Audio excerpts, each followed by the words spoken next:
MMA today for tomorrow, episode 5.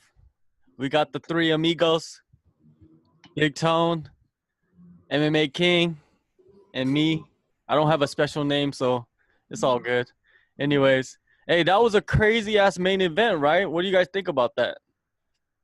It's like a flashback to Charles Oliveira versus Max Holloway all over again. Just kind of a weird stoppage. I guess we got more of a fight in that one than the Holloway fight, but good stuff up until the end there. Just kind of some weirdness and just going along with some other weird things that occurred tonight, I guess.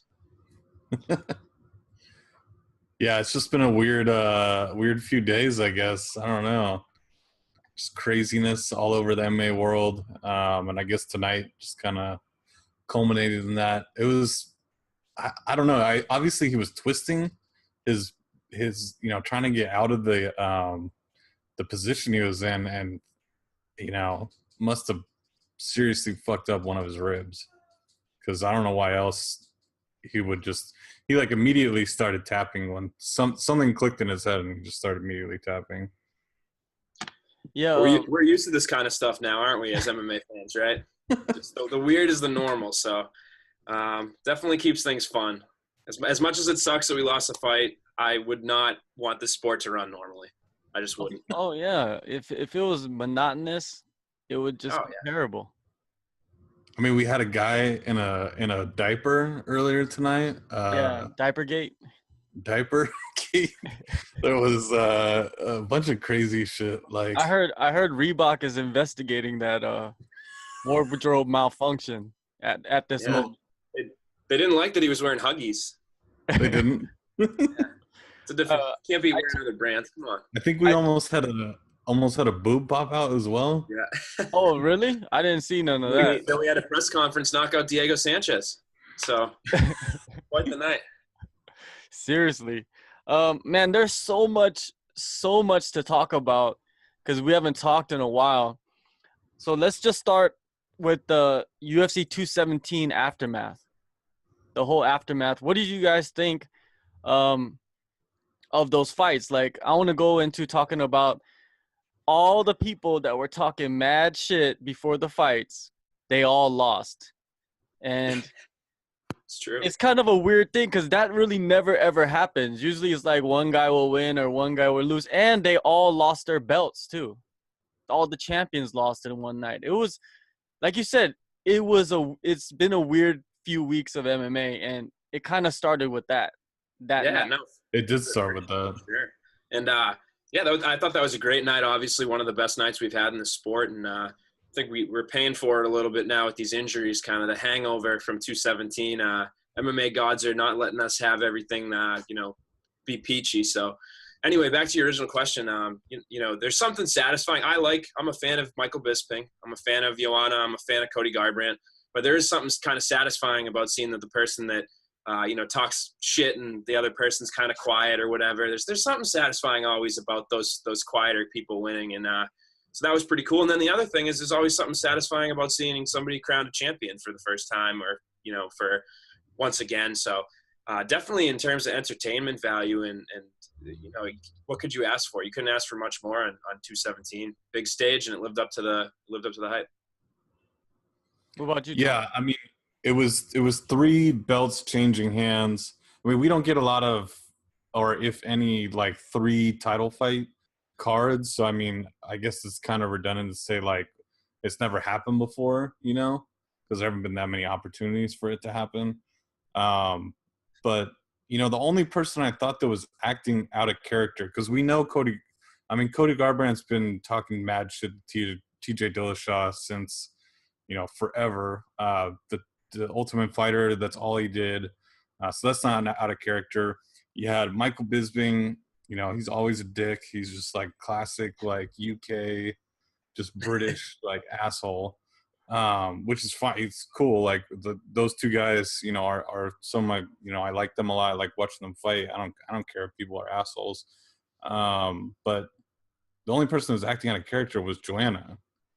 And like Joanna was just like doing this, like, I'm the boogie woman and all this crazy shit leading up to the fight. And like, I know that she does things to try to get into her opponent's head, but to the point she just seemed to be going overboard basically, and Rose was not like buying into it at all. Like she didn't like get into a war of words. She didn't like back down either at the same time though. Um, and then when fight night came, she didn't even get hurt by. She destroyed Joanna. Honestly, like destroyed the. She dropped her the first time, and then followed up and finished her off. Like it wasn't some fluke shit. Like she literally ran her the fuck over. So that was the one fight. That's the other ones. I guess I was kind of surprised by GSP, being able to get those takedowns, but in all honesty, like that was the one fight that really like did shock me, I guess.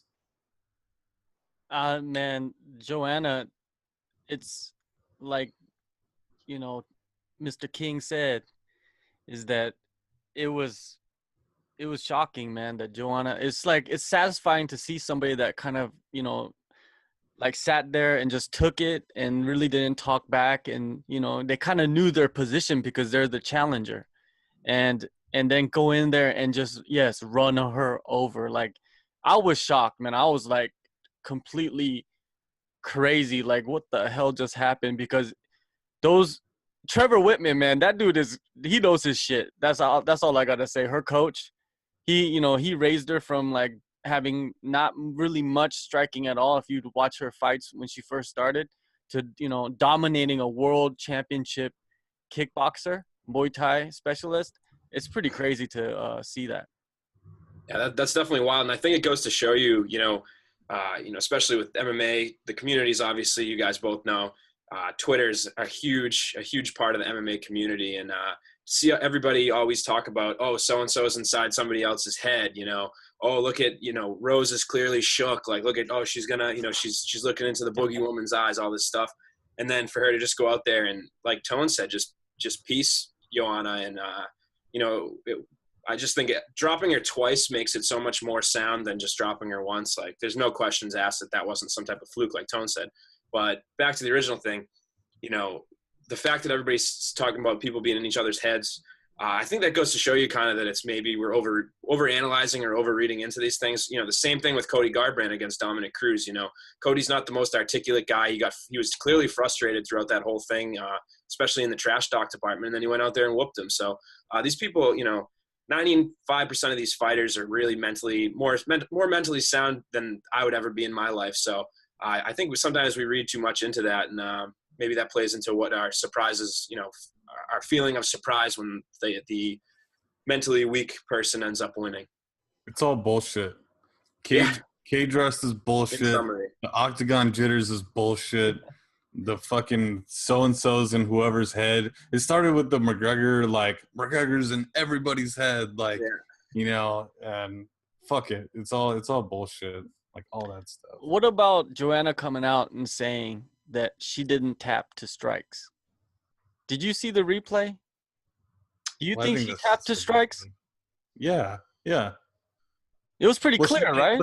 But the thing is, she had to though, because the ref is just standing there, no intention of stopping the fight.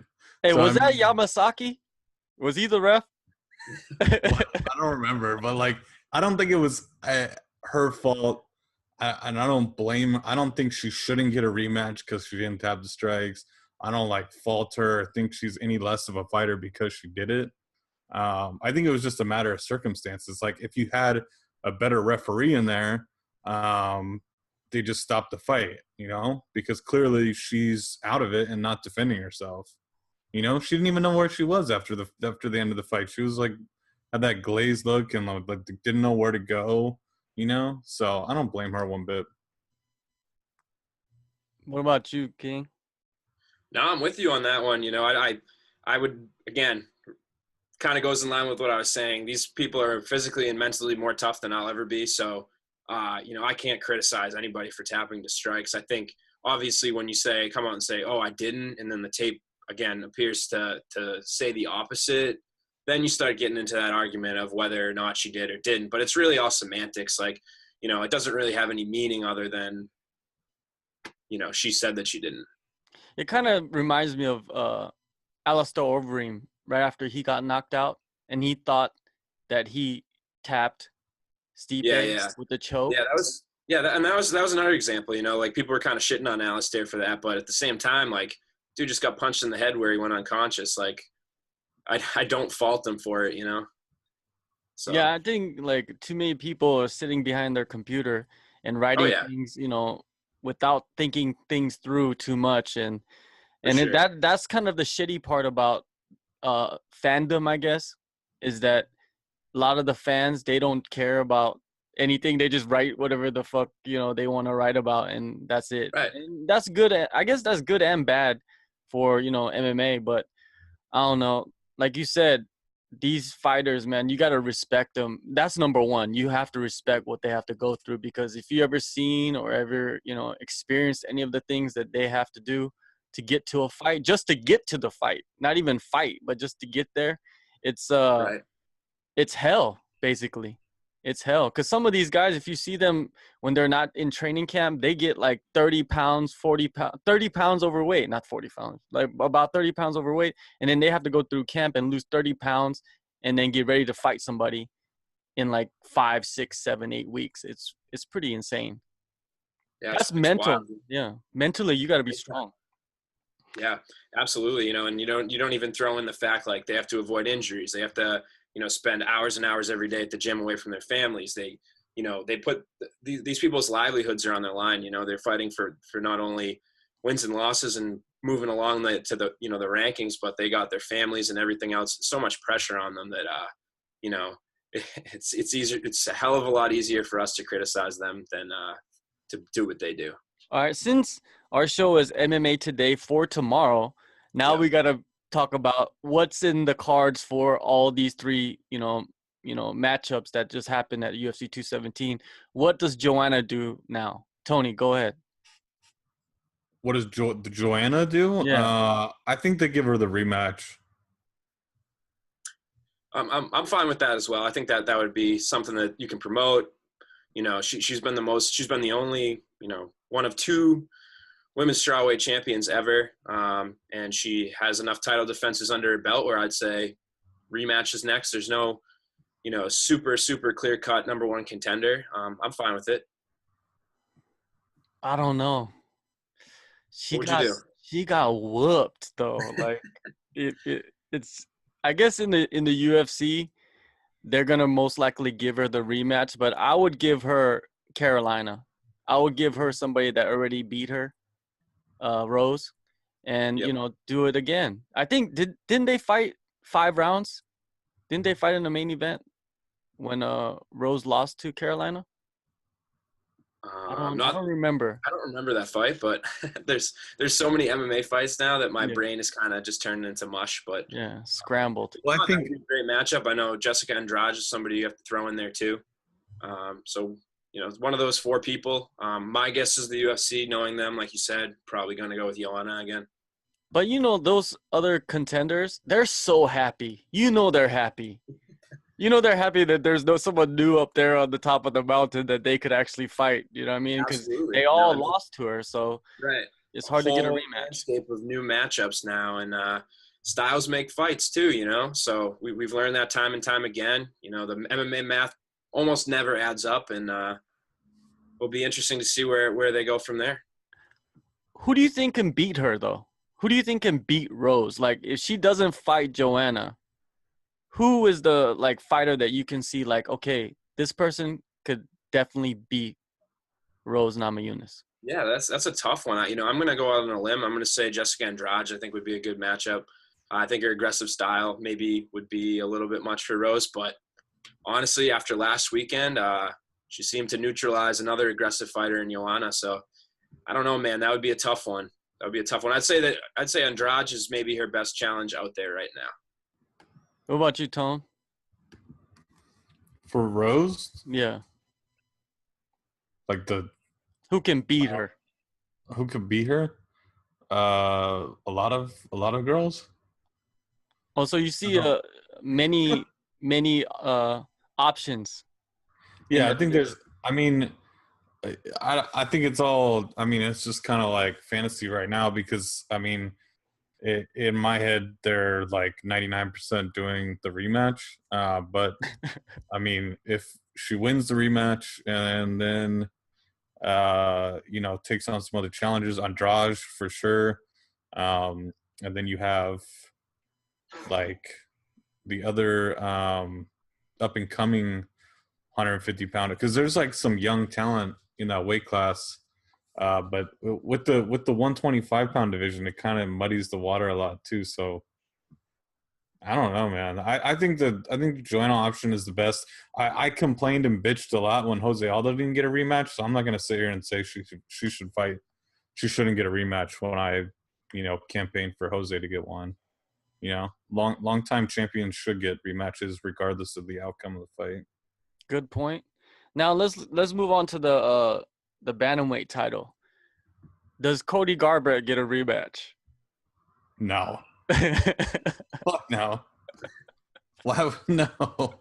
There's so many, and I don't like that TJ is calling out Mighty Mouse either. Like, stay in your lane, dude, and defend the belt once. Like, quit this fucking hopping around. Like, it makes you look bad to want to fight the smaller guy anyway. Like, what is that gonna prove for you, like, personally? But I mean, like we saw tonight, there's a Sun Sal. I mean, it's a problem because TJ's beat a lot of the division already. Lineker's out there, he got destroyed by TJ. So it's a little harder to do matchmaking at that division with TJ than it is Cody. But I don't know. I think he needs to defend the belt before he fights Mighty Mouse. That's just stupid. Yeah, and I'm the contender that, in my opinion, could be right there. Jimmy Rivera, now he doesn't have an opponent. Dom Cruz out. I know there's a couple guys that people were talking about maybe matching him up with that fought tonight. Marlon Moraes, Rafael Sancao. But I think Rivera, not having an opponent, they could throw him right in there, and I wouldn't complain. He's done pretty well for himself, and it's another fresh matchup.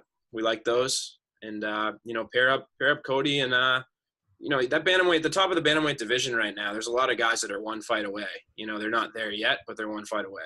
So throw Cody right in that mix with the rest of them, and give him Cruz again. What's that? Give him Cruz again.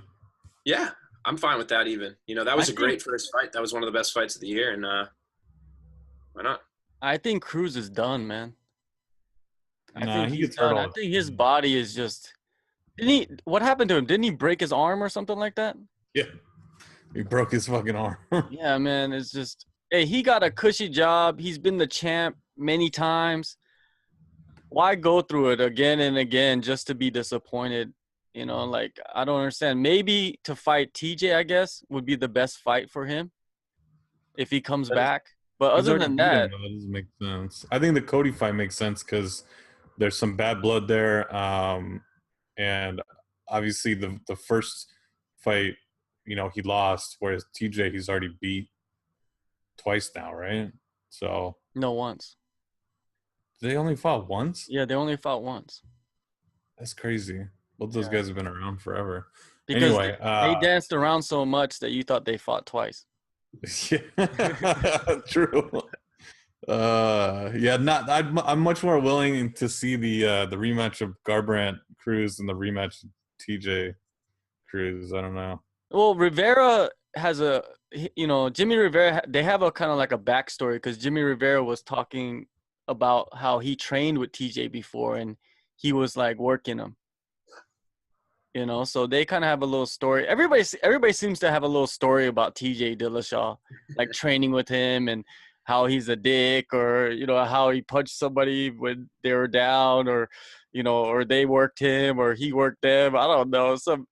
Everybody hates TJ. Why did everybody hate TJ?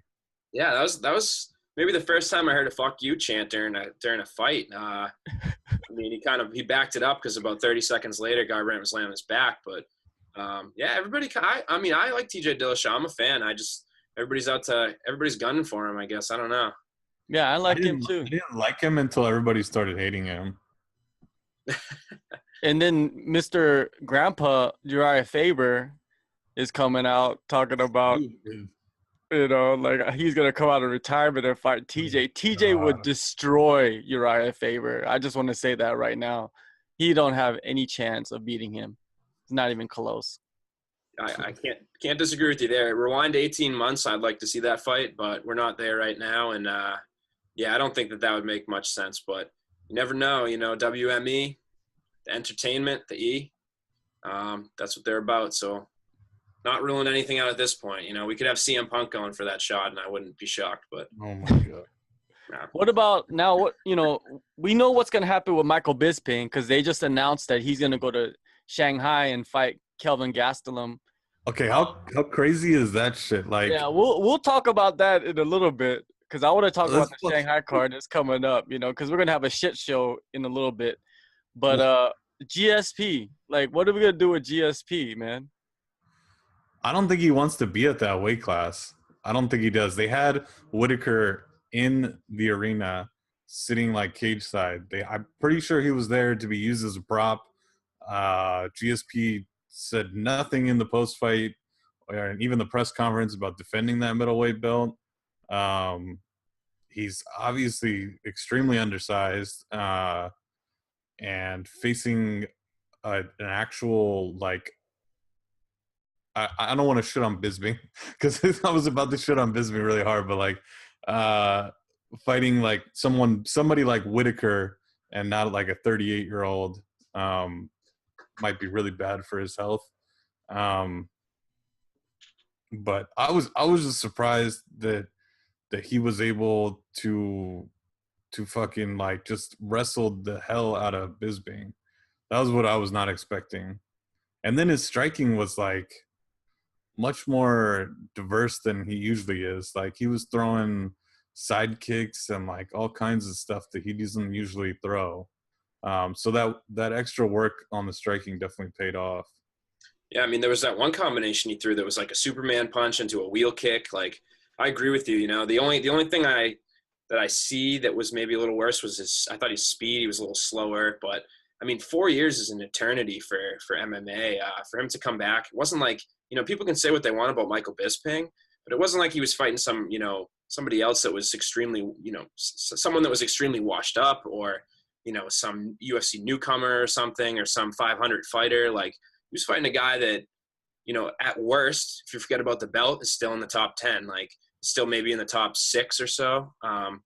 So that was pretty damn impressive. As far as what he's going to do next, I've seen some interviews this week. I don't know how true it is about, him saying that he has a clause in his contract where he has to fight Robert Whitaker. If that's true, if he's GSP, can he get out of it? Probably. But we'll see what happens. It wouldn't shock me if he maybe does the Whitaker fight and then, win or lose, he's still a name, and he can promote the fight at 170. So I don't know. We'll see what happens. I'm scared for him if he fights Whitaker, man. Yeah. That's a dangerous fight. Robert Whitaker's a scary, scary man, and he's just getting better. He's improved every single fight. I believe that he's only gonna chase the money fights, and that belt doesn't really mean much to him, except for like, okay, I have another belt, right? Now I have more power. But he's gonna chase whoever's gonna make the most money, and which is pay-per-views. Because he's gonna get his base pay, and you saw his base pay; it was like $2.5 million. So I think the opposite. I think he's all about his legacy at this point. You think so? Then he's not. If it's about his legacy, then he's not gonna fight again. Well, I think he sees an opportunity. In the with the lower weight. Maybe he thinks he has a chance against Woodley. I wouldn't be on his side there, but maybe he thinks he has a chance against Woodley, and then he sees a chance at McGregor or the 155 champ. I don't know, but like, I think he's definitely all in on trying to, secure some sort of legacy. He already has a legacy in the sport, but just furthering that and making himself known as one of the best ever, because, he was making money away from the sport, like he was doing movies and has like the Under Armour deal and all kinds of shit. So, did you see him baiting Connor in the interview? They Yeah. asked him about Conor, and he said, "Why would I call out somebody that's in the lower weight division? That's not something that you would do." Like you just were saying about TJ Dillashaw calling out Mighty Mouse. GSP said that. Like, why would I call somebody out? Why would I go after somebody in a lower weight division? Basically what he's saying is they should be coming after me, which is kind of like baiting Conor to like start talking shit. You know what I mean? Like, we're gonna talk about Conor in a little bit, you know, because when we get to the Bellator stuff. But I'm just saying, that's the fight. I think that's the fight he's gonna do. But before we get into that, I want to say that GSP, even though I'm not really a big GSP fan, even a long time ago either, but you got to look at his track record, and he basically is the greatest of all time, in my opinion now, because Oh my! you got are we really Anderson doing got goat? popped. Anderson got popped for a second time. John Jones got popped, what, 3 times? GSP's never been popped by USADA or any drug at all, right? Hey, we're just going off facts here, not the smell test, right? And Nah. he's been a champion in 2 divisions, and he's never lost the belt. You know, he never lost the belt at 170. You know, the second time he didn't lose it when he retired. And this time, if he doesn't fight for the middleweight belt and he relinquishes, he never lost the middleweight belt either. So it's like he's setting himself up for a great legacy and maybe just really legit GOAT status. What do you guys think? Well, he did. I mean, he did lose the belt to Sarah, but he eventually lost. I don't know. I think, like I've been saying, it's just kind of a joke. Like he's the GOAT of the month because we change this every time there's a pivotal fight, you know. But we are losing GOATs left and right. I mean, Fedor. There's the old Pride Never Dies people. Original are GOAT. all aboard the Fedor train. But yeah, Silva's kind of taking himself out with I don't know what he popped for. He could have popped for something stupid, and you know, I'll put him right back in the discussion because USADA ban list doesn't make much sense at all. But I mean, you got him, you got crazy McGregor fans that think McGregor's the best thing that's ever happened. And yeah, you're down to GSP and Aldo. So it's slim pickings now. Yeah, I can't disagree with you there. You know, I think Jones obviously disqualified himself. Anderson disqualified himself. Fedor has just stuck around too long where, you know, that was the one thing I liked about GSP when he retired. You know, every single fighter has a sad ending in the sport, it seems like. And GSP was one of the few that didn't, even though he got beat up by Johnny Hendricks and he should not have won that fight.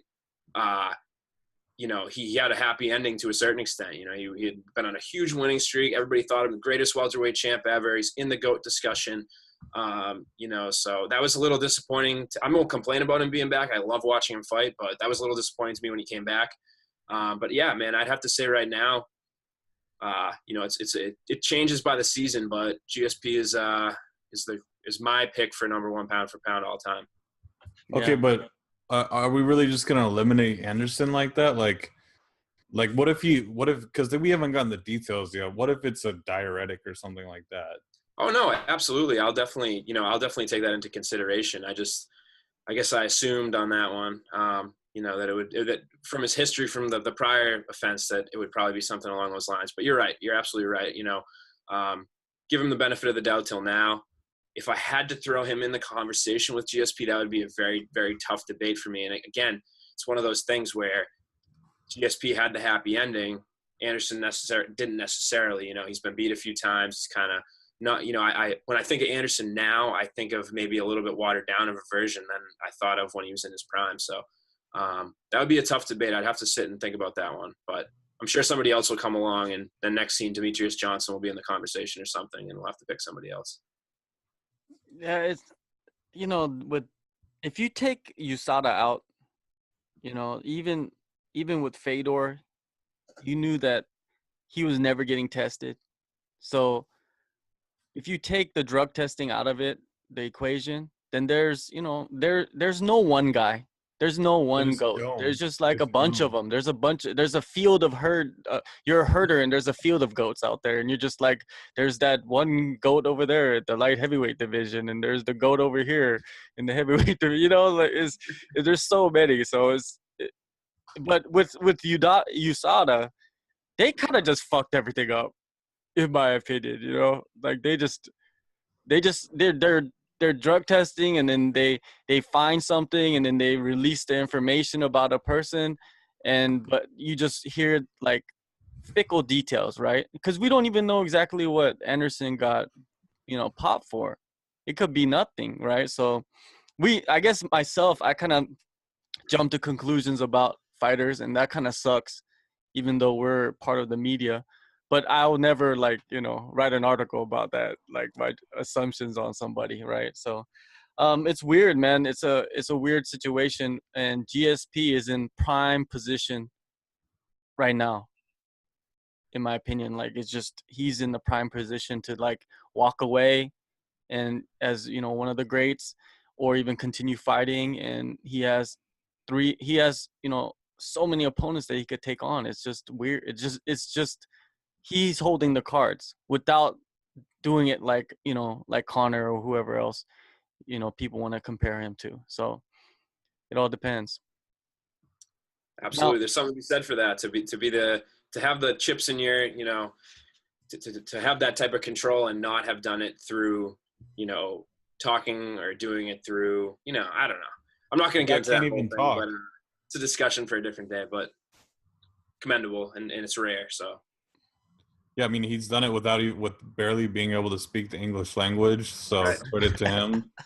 I mean, I saw a lot of people saying that this was the best UFC card in the history of the sport, or of UFC, I guess. I thought that was a little bit of an overreaction, like, because I've seen some really good cards before. What did you guys think? I mean, did you think that was the best ever? I didn't. I think probably my pick. I can't speak for really early on in the UFC days. I've only been following the sport since early 2010, but since then, the best card that I saw was UFC 189. McGregor versus Mendez, Rory versus Robbie Lawler. You got the two flying knees, one from Jeremy Stevens on Bermudez and one from Thomas Almeida on Brad Pickett.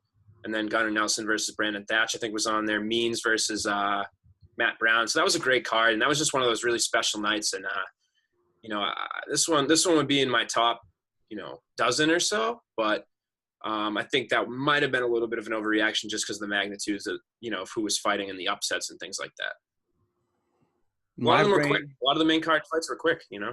My brain is so fried from so many fights that I don't even remember like what is what. Like every week it seems like there's a fight of the year or the fight of the century happening. I don't know. It's just I get confused. Sometimes I don't remember if some guys even fought each other. It's just there's too many. There's too many great fights. And that's what's great about MMA. There's too many great fights. There's too many great fighters. There's too many great matchups. And there's, matchups for the future. And that's what, is great. My brain's too fried. That's all I have to say. I don't blame you, man. I at first I was thinking it was me, where I used to have such a great memory of all these fights that happened. And now, like, I can't remember half of them anymore. But I just think it's the nature of the beast at this point with all these events, all these fighters. It's impossible to keep up.